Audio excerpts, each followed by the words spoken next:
Let's say, for argument's sake, you own one of the biggest fishing trawlers in the world, and you decide you want to go and fish in Australia, so you inquire about it, you advise the Australians know all about it for years.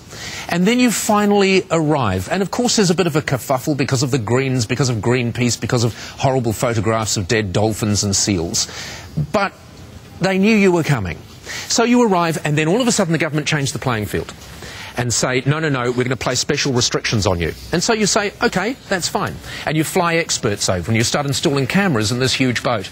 And then, just before you're ready to go, the government says, we're going to change the rules again. We're actually going to ban you for fishing for at least 2 years.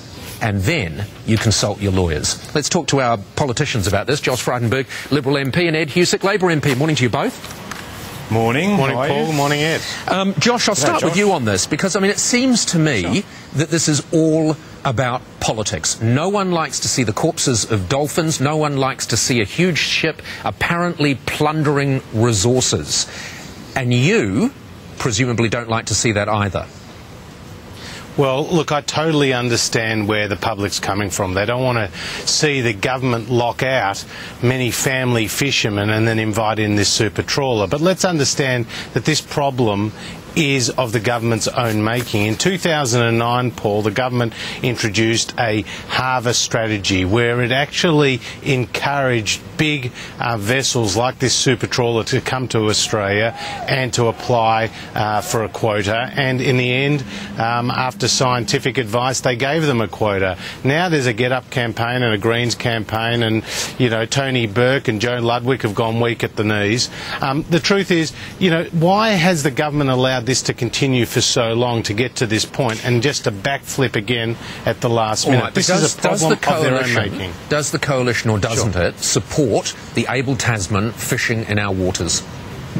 Look, we totally understand the concern of the public. I don't like it at all. Do you support it? Does the coalition support it?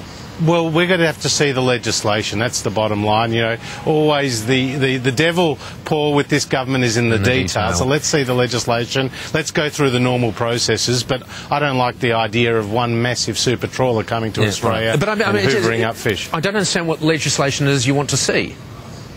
Well, they're saying they're going to pass legislation, so we need to see that legislation. It's obvious. But, you know, why is this an opposition issue? This is a government issue, Paul. This is the government's own 2009 harvest strategy which led to this situation. This is the government which is engaged in years and years of negotiations with this company. All right. Ed, it just seems to me that this is the tail wagging the dog on this one. Your own experts, the government's own experts that we pay a lot of money for, have said there is nothing wrong with the activities of this trawler. Well, that's not entirely the case. And the other thing is, too, I wouldn't be dismissive of the community concern on this, and just to put it down as something that the Greens and Get Up have been pushing. Because if I lived in Tasmania right now and fishing was my livelihood, a lot of those communities down there have been pretty uptight about this vessel coming in, being fixed in in one place with a net that's as big as the SCG ground. And basically, what impact does that have on fish stock? What does it do in terms of bycatch? It's a big issue. So why were they given the OK by your government? Why were they given the OK to do it? Okay, what Tony Burke said is that effectively changing circumstances demand us to changing the law, and what he wants to put in place is an expert panel to be able to look at and advise the government on how to manage with this, new at the advent of a super trawler. How you actually manage that and what impact that has both on the environment but also on fishing communities. And as I said, this is a big deal to them. It's not just some sort of political debate. This is about their livelihoods. We may have to pay out compensation, though. Taxpayers may have to pay out compensation to this company, mightn't they? Well, I think that's just speculation. I mean, we're just, basically going through now, seeing how we actually deal with this, with the advent, as I said, of super trawlers coming in, nets as big as the SCG. Yeah. OK, very quickly on Twitter trolls. There's been an awful lot of talk about it. One of the leading dailies has a front page dominated by the claim that we should be changing legislation. People are up in arms. Don't the police, Ed, already have enough tools to deal with this? Well, there is some concern that they don't, and the New South Wales government has asked that this be looked at. I mean, I think the great thing about Twitter is that it does provide people with access and an ability to communicate with a range of people and share ideas. I think that's great.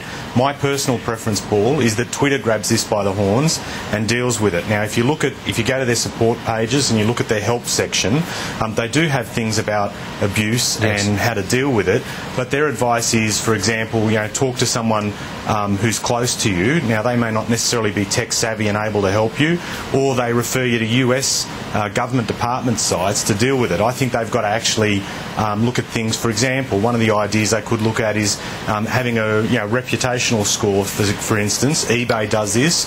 Whether or not the person that's following you is got a track record of being abusive, and letting people deal with this up front. But Twitter really should take control of it.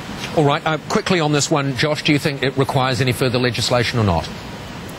Look, I think it should require further study about it, because clearly the current situation is unacceptable, and I understand that both Facebook and Twitter have been very reluctant to comply with the legislation in this regard, both American and Australian law. They haven't been prepared to put up the identities of the people who may have been engaged in this unlawful conduct. So we do need to do something. We also need to educate our younger people how they can block people, and to encourage them not to engage with vitriolic trolls on the internet. Yeah, very good.